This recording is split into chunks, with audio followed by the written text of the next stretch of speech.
Bom dia, pessoal. Olha, é a época de que tá chocando de novo o quero-quero. Mostrar pra vocês o filhotinho.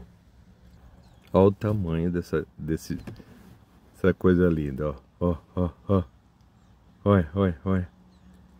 É um bolinho de pelo, de pena. Olha. E a mãe tá aqui, é brava, brava. Tô até dentro do carro. E ali na frente, se vocês notarem, deixa eu ver se eu acho ali. Tem outro com o filhotinho debaixo da asa, ó.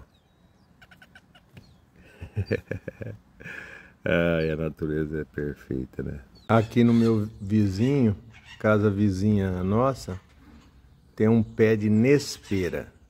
Parece uma mexinha pequena. Olha o tanto de maritaca que vem comer essa néspera. Néspera, sei lá.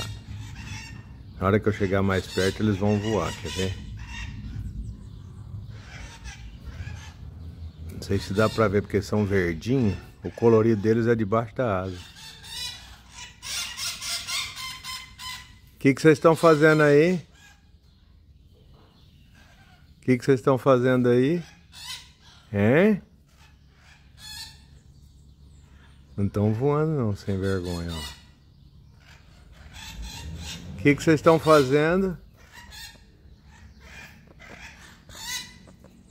Estão comendo. Ó, mesmo. É gostosa a frutinha.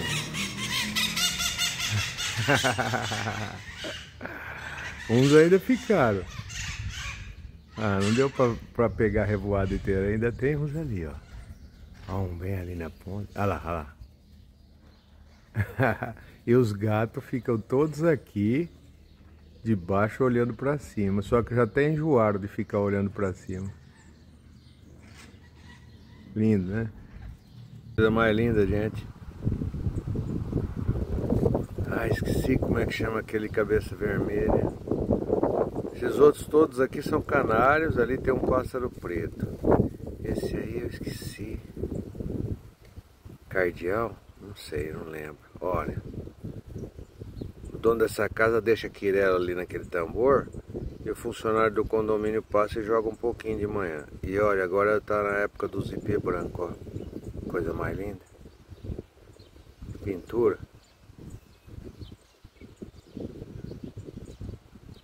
Lindo. Fiquem com Deus.